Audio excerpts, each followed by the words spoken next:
It started with a house that everyone in the neighborhood pretended not to see. A large two-story Victorian, paint peeling like old sunburn, the front porch sagging under years of neglect. It sat at the end of Hawthorne Street, quiet and still, behind a rusted iron fence overtaken by vines. People walked past it quickly, heads down, steps just a little faster than normal. Kids told stories about it on their bikes in the summertime, convincing each other that sometimes they saw something move behind the curtains. Adults said nothing, but they remembered what happened there. Everyone remembered. But the new family who moved to town didn't know any of this. They didn't know the streets whispered history. They didn't see the way the neighbors stared when they pulled up the driveway, the moving van rattling behind them. They didn't notice the blinds shifting in windows across the street. They didn't understand that the quiet wasn't friendly. They just thought it was a fresh start.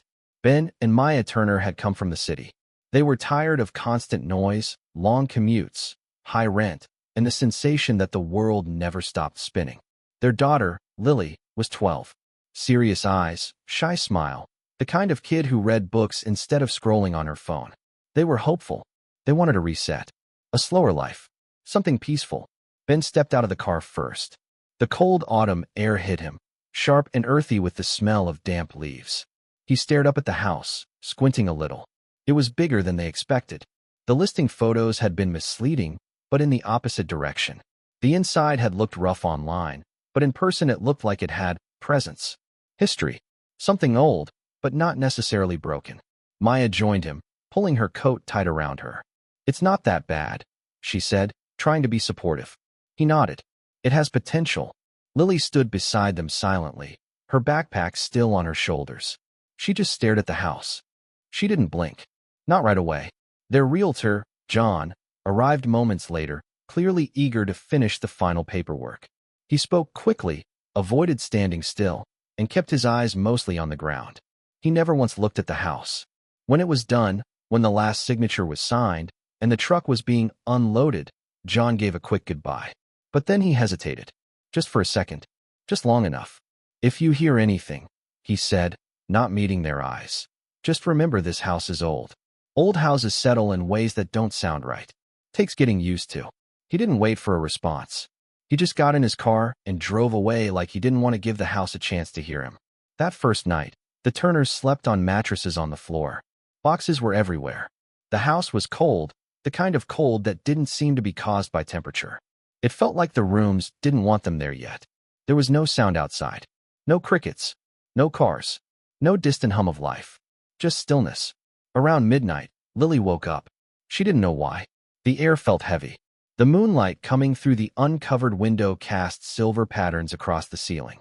She lay there, staring up, feeling something she didn't have a word for. Then she heard it. Footsteps. Soft. Slow. Above her. In the attic. She held still. Listening. Counting. One step. Then silence. Another step. Then silence. Something was moving, but not walking. More like shifting its weight slowly, carefully, as if trying not to be heard. She sat up, heart pounding, and turned her head toward the ceiling. There was no attic access from her room. Whoever was up there had to have entered from the hallway. She wanted to call for her parents, but she didn't. She wasn't sure why. Something inside her stomach twisted tight. Some instinct said to stay quiet. The footsteps stopped, and didn't start again. She didn't sleep the rest of the night. The next morning, she didn't say anything about it. She didn't want to worry her parents on their first day. Instead, she unpacked her room, lined her books on the shelf, and tried to pretend everything was normal. But normal didn't last. 3 days later, Maya began noticing things moved. A vase that had been on the kitchen table was suddenly placed on the windowsill. A chair at the dining table was pushed in differently. Shoes left by the door were rearranged in neat pairs that none of them had placed like that. Ben laughed it off and blamed exhaustion. He said they were just confused, adjusting to the new space. But Maya knew. She knew how she left things. She knew her home. On the 5th night, Ben heard whispering. Not words exactly, just a voice. A tone. Like someone speaking behind a wall. He sat up in bed, heart racing. Maya slept beside him, breathing slow and steady. He strained to hear it again. Nothing. But he was sure. Something was awake in the house besides them. Lily stopped sleeping. Not fully, not deeply. Every time she closed her eyes, she felt something watching her. Not from the closet, not from under the bed, but from the ceiling. One morning, while brushing her teeth, she looked up, and she noticed something. A dark smudge above the bathroom doorway. Almost like fingerprints. Long ones. Longer than they should be. She stared at them. Something inside her chest felt cold. That afternoon, she told her parents. They checked the attic. The ladder creaked as Ben pushed the hatch open. Dust swirled down into the hallway. The air that fell through was freezing, colder than outside. He climbed up slowly, flashlight beams sweeping across wooden beams and insulation. There were footprints in the dust. Not shoes. Bare feet. But too large to be human. Ben froze. His breath visible in the cold air. Maya called up from below, her voice thin and shaky. "What do you see?" He didn't answer, because answering felt like admitting something real. They sealed the attic that day, hammered shut the hatch, told Lily there was nothing there, told themselves the same thing. Pretended belief could make it true, but the house didn't care what they believed.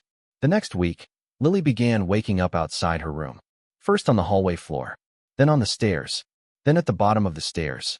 She didn't remember walking. She didn't remember standing. She only remembered opening her eyes and realizing she wasn't where she should be. Maya cried in the bathroom where Lily wouldn't see. She didn't know how to help her daughter. She didn't know how to save their family from something she couldn't describe. But she tried anyway. She always tried. Ben started sleeping downstairs with the lights on. He kept a baseball bat next to him. He told himself he was protecting his family. But inside he knew. Whatever was happening wasn't something he could swing at. One evening, Lily was in her room drawing. The air felt thick again. Heavy. The house was too silent. She pressed her pencil to paper, trying to ignore it. Trying to stay busy. Trying not to listen. Then her door opened. Slowly. Without sound. She turned her head. No one was there. Just darkness. And then a shape moved behind the doorway. Tall. Thin. Wrong. The kind of wrong that made her bones hurt. She froze. Her breath caught sharp in her chest. The shape didn't come closer. It didn't need to. It was already inside. She couldn't scream. She couldn't move. Her heart hammered so fast it hurt. The shape leaned in just slightly, just enough for her to see that it had no face. No eyes. No mouth. Just smooth blankness. Yet she felt it smiling. When she woke, she was lying in the backyard. The grass wet beneath her. The sky just beginning to lighten with dawn. Her parents frantic, kneeling over her, holding her, crying. Everything went black. That was the moment they finally decided to leave. They packed before the sun was fully up. Threw clothes into bags. Left half their belongings behind. They didn't speak. Speaking made things real. They drove until the fuel light came on. They didn't look back. Months passed. They moved into a small apartment in the city again. It was cramped, noisy, too bright at night. But it was safe. Except Lily didn't sleep. Not deeply. Not anymore. And every once in a while she drew. Not by choice. More like the way a dream forces itself onto paper. She drew the house. She drew the attic. She drew the faceless thing. Not outside. Not behind walls. But standing in her new room. Watching. Waiting. Her parents tried to get her help. Doctors. Therapists. Sleep specialists. They used words like trauma response and night paralysis and dissociation. They tried medication. They tried grounding exercises. They tried everything. But Lily never looked at them when they spoke. She always stared past them, over their shoulders, as if someone else was always there. One night, nearly a year later, the power went out in their building. A transformer down the street blew during a storm. The city was suddenly dark, silent, like Hawthorne Street had been. Ben walked to check on Lily. Her bedroom door was open. Her bed was empty. Rain hammered the windows. Lightning flashed white across the living room. And for just a split second, just long enough to shatter the thin barrier between belief and reality, he saw it. A tall, thin shape standing in the corner of the room, holding Lily's hand, as if it had simply come back for what it had always owned. The light flickered, and they were gone. When the police arrived, there was no forced entry, no signs of struggle, no footprints, no fingerprints, no break-in, no alarm triggered, just a house where the air felt wrong. The case was filed as a missing child investigation. It remains open. No leads. No suspects. No trace. But neighbors on Hawthorne Street still hear things. Late at night. In the attic. Soft footsteps. Slow. Careful. Waiting. They say houses remember. They say some things don't leave. They say sometimes, When a place wants you, it doesn't matter how far you run. It will always find you.